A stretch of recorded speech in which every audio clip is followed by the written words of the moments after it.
Nurdiansyah, SPD MPD, salah satu dosen di Prodi Pendidikan Matematika. Dalam hal ini mengampu ada beberapa mata kuliah yang saya ampu.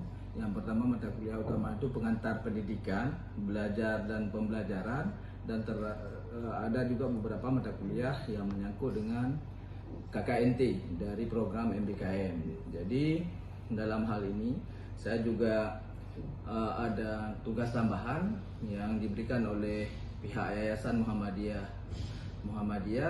Saya diamanahkan sebagai Wakil Ketua STKIP Muhammadiyah Jabat Daya dari 2020, dan pada kegiatan pembelajaran saya mengampu mata kuliah di semester 1, semester 2, dan ada juga beberapa semester 5 dan semester 7. Dan di dalam hal ini saya ingin coba mendeskripsikan untuk mata kuliah yang menyangkut dengan mata kuliah pengantar pendidikan serta RPS yang sudah saya coba sajikan pada mahasiswa yang setiap semester saya mengampu MK-nya. Di samping itu juga ada beberapa hal lain tambahan yang mungkin saya baru bisa bergabung di STKIP Muhammadiyah Jabat Daya sebagai dosen itu dari mulai 2018. Tapi kalau saya bergabung dengan STKIP Muhammadiyah Jabat Daya ini sudah mulai 2009. Cuma pada saat itu saya masih sebagai tendiknya, tidak sebagai dosen. Dari mulai 2009 saya sudah di STKIP Muhammadiyah Aceh Barat Daya. Dalam hal ini pada saat untuk mengampu mata kuliah sesuai dengan RPS yang sudah saya coba buat, dan RPS ini sudah juga disesuaikan oleh lembaga penyaminan mutu kita di STKIP Muhammadiyah Jabat Daya. Ya, dimana di dalam RPS ini mata kuliah yang saya ampu menyangkut dengan pengantar pendidikan, deskripsinya ya untuk melihat tingkat kemampuan mahasiswa menyangkut dengan pendidikan, baik itu hal yang misal katakan menyangkut dengan praktis maupun secara teoritis untuk ilmu kependidikannya. Dan tentu dalam hal saya mengampu mata kuliah itu ada beberapa hal yang menjadi bentuk dan metode. Ada modelnya diskusi, tanya jawab, dan serta membuat kelompok-kelompok kecil, dan kelompok kecil itu berdiskusi, nanti dia akan presentasikan. Di samping itu tugas-tugas yang bisa saya berikan juga kepada mahasiswa pada saat proses pembelajaran di kelas atau PBM itu ada model tugasnya individu yang biasanya menyangkut dengan riset mini, bisa telaah artikel, bisa juga book report. Jadi itu tugas-tugas individu, dan bisa juga bentuk dan sistemnya untuk makalah. Serta ada tugas yang lain seperti tugas kelompok. Dan tugas kelompok ini adalah tugas yang dapat dia presentasikan di kelas. Jadi mahasiswa membuat tugas kelompok bisa saja dalam bentuk book report dan bisa juga dalam bentuk makalah biasa, dan itu dipertanggungjawabkan, dipresentasikan di setiap kelas pada saat pertemuan dimulai dari pertemuan 9 atau setelah tengah semesternya. Nah, di mana hasilnya itu saya anggap sebagai tugas daripada mahasiswa. Sementara kalau yang kita biasanya kuis itu saya mengambil dari keaktifan mahasiswa, dan termasuk juga mahasiswa membuat beberapa hal, poin-poin atau list masalah-masalah pendidikan yang ada di daerah mahasiswa itu masing-masing, sehingga bisa dia menggambarkan apa yang masalah hari ini menyangkut dengan pendidikan, dan dicoba pecahkan pada saat diskusi kelompok atau kelompok-kelompok kecil yang saya buat pada saat proses pembelajaran atau pada saat proses belajar mengajar di kelas. Nah, yang lain tugas yang bisa saya berikan juga termasuk misal katakan ada yang menyangkut dengan di samping memang riset mini tadi, tugas kelompok, ujian tengah semester, dan itu saya lakukan pada saat di pertemuan ke-8 atau pertemuan ke-9. Tapi rata-rata itu semua terjadi di pertemuan ke-8 karena pertemuan kita 16 kali pertemuan dengan 2 SKS.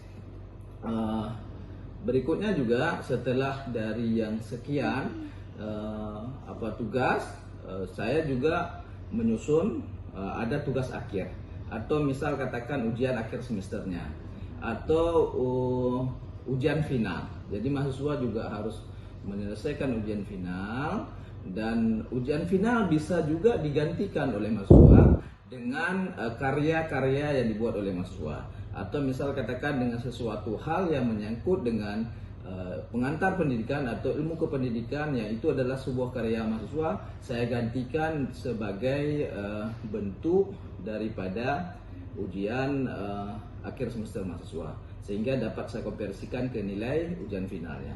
Nah, itu sedikit gambaran umum ya menyangkut dengan kriteria dan tugas atau deskripsi mata kuliah pengantar pendidikan yang saya ampu, dan tentu dalam hal ini nanti saya akan mengajar di kelas, mungkin bisa saya buat seperti yang saya sampaikan barusan.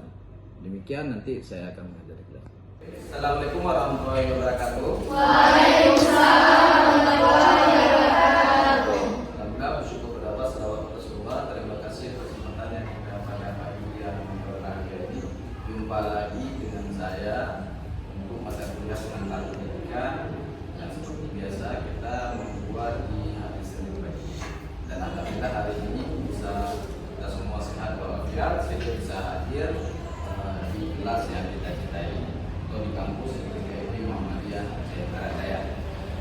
Tentu pada pertemuan ini ada beberapa hal. Ini sebenarnya masih kemarin kita hanya berprakuliah, dan ini kita lanjut ke pertemuan berikutnya menyangkut dengan beberapa yang menjadi ukuran dan fokus secara praktis dan teoritis menyangkut dengan pengantar pendidikan. Jadi pengantar pendidikan ini menjadi salah satu hal mata kuliah umum ya yang paling utama untuk memahami secara teori tentang ilmu-ilmu kependidikan atau tentang pendidikan secara umum. Nanti kita belajar pembelajaran, kita belajar menyangkut dengan sistem pendidikan, kita belajar tentang beberapa diskusi masalah pendidikan dan Daya, skop kecil saja dulu, dan termasuk nanti apa kita menyangkut dengan persoalan-persoalan masalah-masalah pendidikan di daerah teman-teman masing-masing, dan ini menjadi salah satu tolak ukur bagaimana indikator untuk kita mengukur nanti dalam pencapaian RPS yang sudah saya susun. Dari RPS yang sudah saya susun, saya menginginkan mahasiswa dapat memahami teori pendidikan atau pendidikan menyangkut dengan teori maupun menyangkut dengan praktik. Nah, kalau kita lihat dari sisi yang kita dulu, nah ini yang kita coba inginkan. Nah, mahasiswa dapat memahami dasar sistem pendidikan secara teoritis maupun praktis. Nah, ini adalah sesuatu hal yang menjadi ukuran indikator atau mengukur tingkat pemahaman Anda terhadap MK yang saya ambil. Nah, sebagaimana pernah kita sampaikan di kontrak kuliah bahwa kita ada 16 kali pertemuan. Nanti di dalam 16 kali pertemuan di sana sudah ada quiz, di sana sudah ada ujian tengah semester, sudah ada tugas, dan sudah ada ujian akhir semesternya. Nanti di mana di tugas itu kita bagikan lagi, ada menjadi tugas kelompok, ada menjadi tugas harian, dan ada menjadi tugas individu. Nah, di tugas individu kalian bisa bebas pilihannya. Bisa saja dalam bentuk tugas individu riset ini, bisa saja dalam bentuk book report, bisa saja misal katakan dalam bentuk buat makalah atau telaah artikel. Jadi itu sangat tergantung dan bebas saja kepada mahasiswa yang bersangkutan. Nanti saya hanya mengkonversi di akhir mata kuliah ketercapaian sebagaimana standar kompetensi yang kita inginkan pada mata kuliah. Nah, berikutnya kalau kita mau lihat ini metodenya kita gunakan ya, chapter review, menyusun makalah, presentasi, dan diskusi. Nah, untuk hari ini, untuk pertemuan hari ini, di mana kita nanti buat kelompok-kelompok kecil, dan itu kita anggap sebagai asesmen sebagai pemberian tugas di kelas secara mandiri dan diselesaikan di kelas ini pada saat pertemuan, di akhir pertemuan kita nanti. Nah, ini menjadi salah satu ukuran setiap RPS dari setiap pertemuan indikator yang saya coba susun. Oke, nah ini model perkuliahannya. Nah, kalau kita lihat di pertemuan berikutnya, kita kalau melihat pendidikan secara umum, pendidikan ini kan menjadi salah satu ukuran sesuatu hal menyangkut dengan persoalan-persoalan mendasar tentang mendidik, tentang pendidik, tentang bagaimana pendidikan, tentang kurikulum, tentang standar nasional pendidikan, dan termasuk juga bagaimana mengelola pendidikan atau tata pamongnya. Nah, ya. Jadi kalau kita lihat secara definisi, pendidikan ini kan sesuatu hal yang menyangkut dengan upaya sadar, kesadaran orang, usaha sadar orang berencana untuk mewujudkan suasana belajar dan pembelajarannya. Nah, dia dimulai dari beberapa referensi, termasuk SMP, termasuk kurikulum, dan termasuk sistem pendidikan. Jadi kita ke sana saja. Sisdiknas nomor 20 tahun 2003 jelas menyatakan kalau kita mau lihat tujuan dari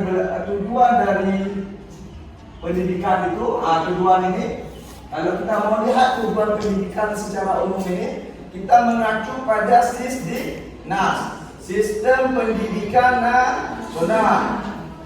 Undang-Undang nomor 20 tahun 2003 menyatakan pendidikan ya itu mempunyai tujuan adalah menumbuh kembangkan potensi peserta didik. Bagaimana menumbuh kembangkan potensi peserta didik? Nah, di sini kita bahas. Anda calon guru, Anda calon orang nanti akan menjadi pendidik. Nah, beda lagi pendidik dengan pendidikan. Pendidik adalah orang yang memberi sesuatu ilmu atau mentransfer ilmu kepada siapa? Kepada peserta didik. Apa yang terjadi hari ini? Si pendidik dengan peserta didik mentransfer ilmu, ada interaksi edukasi atau edukatif. Interaksi edukasi ini dinyatakan sebagai pembelajaran.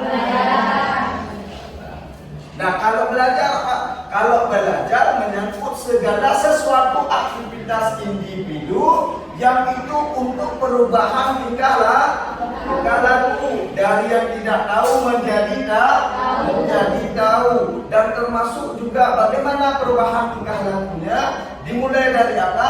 Belajar itu bisa saja dalam bentuk sendiri, bisa melalui audio visual, apa yang dilihat, apa yang didengar, apa yang diucapkan, dan bisa saja sendiri maupun berdiskusi dengan orang lain. Nah, ini menjadi salah satu ukuran bagaimana kita hal yang menyangkut dengan pendidikan. Jadi kalau kita mau lihat tujuan secara umum seperti ini. Nah, kalau kita mau lihat lagi dalam konsep yang sebenar-benarnya, bahwa pendidikan ini tidak hanya tergantung pada pendidikan formal, di mana pendidikan formal itu hanya bentuknya sistem pembelajaran yang terjadi di 9x9. Tapi pada dasarnya ada namanya pusat pendidikan. Nah, kalau misal katakan kita hanya mengacu kepada persoalan yang menyangkut dengan pendidikan formal, tentu di sana hanya ukurannya sistem pendidikan yang sudah dibutuhkan, mulai dari input, proses,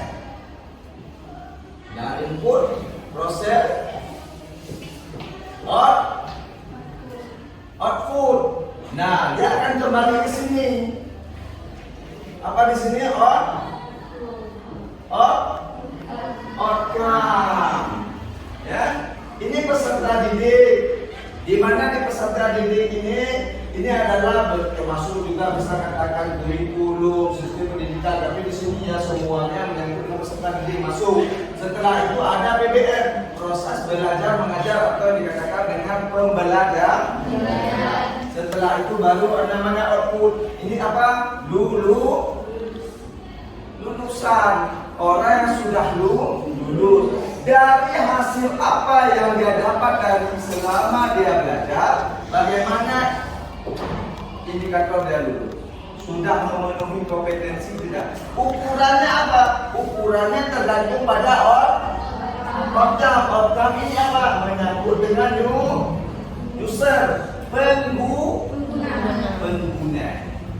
Setelah lulus dipakai orang, setelah lulus dipercayai orang, setelah lulus kita dicap orang yang punya kompetensi di bidangnya atau profesional atau ahli di bidang kita belajar. Anda bahasa Inggris atau matematika misal. Nah, profesinya apa?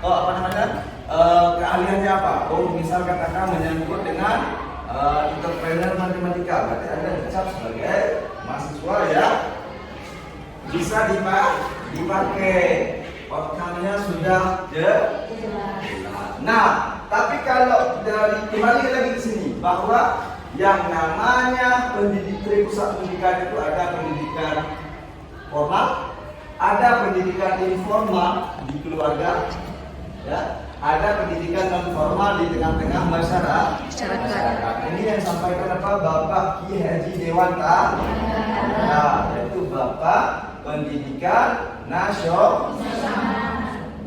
Nah, oke. Sejauh ini mungkin ada yang sedikit dulu sebelum kita lanjut dengan untuk bertanya. Atau misal katakan ada sesuatu hal yang menyangkut hari ini bagaimana dengan pendidikan dan swadaya kita. Sejauh dari apa yang sudah kita atau saya sampaikan tadi. Oke, silakan 1, 2. Ada yang mau bertanya? Ya silakan. Saya ingin bertanya bagaimana masalah pendidikan kita ini di Aceh Barat Daya. Oke, baik, terima kasih kepada studi komite yang sudah mau bertanya. Jadi kalau kita mau lihat dari hasil hari ini yang kita coba sampaikan, bahwa pendidikan hari ini kan tidak hanya mengacu pada pendidikan sekolah atau pendidikan formal. Nah, jadi kalau kita mau lihat secara menyeluruh di Aceh Barat Daya hari ini seolah-olah tidak berfungsi. Ya, keluarga tidak seperti itu, Bro. Jadi prestasi atau peningkatan prestasi anaknya itu hanya semata-mata seolah-olah karena akibat sekolah. Tidak. Peningkatan prestasi anak itu sangat tergantung pada orang tua atau pada pendidikan keluarga. Harusnya itu salah satu juga. Apa catatan masalahnya salah satunya? Salah satunya tingkat kepedulian orang tua terhadap pendidikan anaknya masih rendah. Atau pola asuh. Makanya sekarang semua mau profesi apapun dia orang tuanya, dia sebenarnya harus ada yang namanya ilmu pedagogi, ilmu belajar mengajar atau ilmu kependidikan. Nah, kenapa? Karena ukurannya itu salah satu masalah hari ini. Secara umum saja kita sampaikan. Masalah yang lain juga salah satu fasilitas pendidikan. Fasilitas pendidikan kita belum memadai atau rumber yang dibutuhkan itu belum tercapai. Atau misal katakan termasuk juga ukuran misal katakan fasilitas pendidikan yang lain belum ada sekolah-sekolah yang lain yang layak seperti beberapa sekolah unggul yang disebutkan. Saya secara persepsi sekolah unggul itu juga saya tidak setuju. Ya, seharusnya di Aceh Barat Daya atau di Indonesia hari ini tidak ada unggul dan tidak unggul. Semua sekolah itu harus unggul dan gurunya semuanya harus kompeten. Jadi sehingga akan menghasilkan murid atau anak yang tentu akan lebih kompeten atau akan dapat soft skillnya, atau akan dapat keterampilan. Jadi kan ibarat kita ke sana kita. Ya, ada keterampilan, soft skillnya, ya. Jadi ini yang diharapkan. Anak tidak hanya dapat mengetahui atau anak tidak hanya dapat memahami, tapi anak juga bisa dapat menganalisis, menemukan, menciptakan, merumuskan sesuatu. Itu yang harus diharapkan hari ini. Bagaimana harapan kita terhadap bahwa akan lahirnya generasi emas di Indonesia ini, generasi emas yang direncanakan 2045.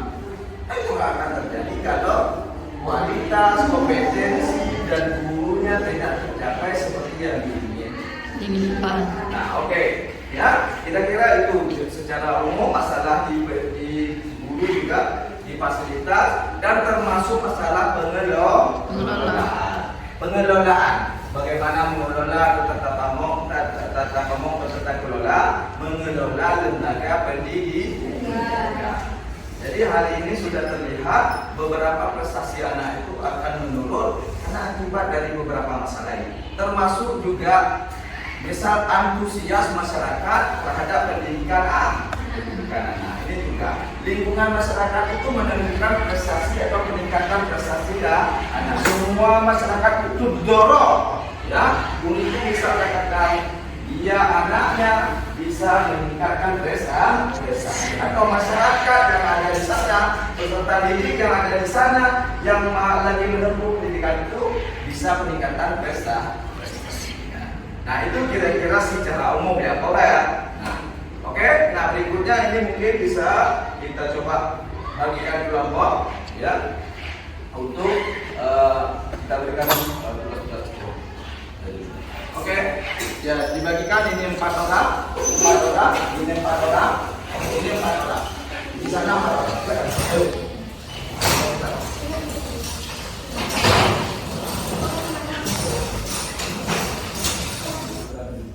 Nah, ini menjadi salah satu ukuran. Nanti asesmennya saya ambil, jadi semua Anda bisa mempresentasikan ke kelompok, dan itu menjadi salah satu ukuran indikator dari RPS pertemuan saya pada hari yang berbahagia atau pertemuan yang berikut. Oke, ya. Silakan saya beri waktu 5 atau 10 menit. Anda bisa mendiskusikan kelompok, dan ini bagian daripada asesmen kita.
Oke, terima kasih ya. Silakan, ini silakan siapa? Bang saja boleh, silakan. Ya, ya, silakan.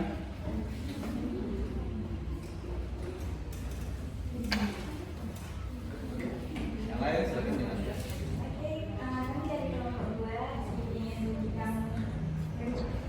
Berdiskusi tadi menyebutkan bahwa jadi ketika pertama itu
di pusat pendidikan. Ada pendidikan formal,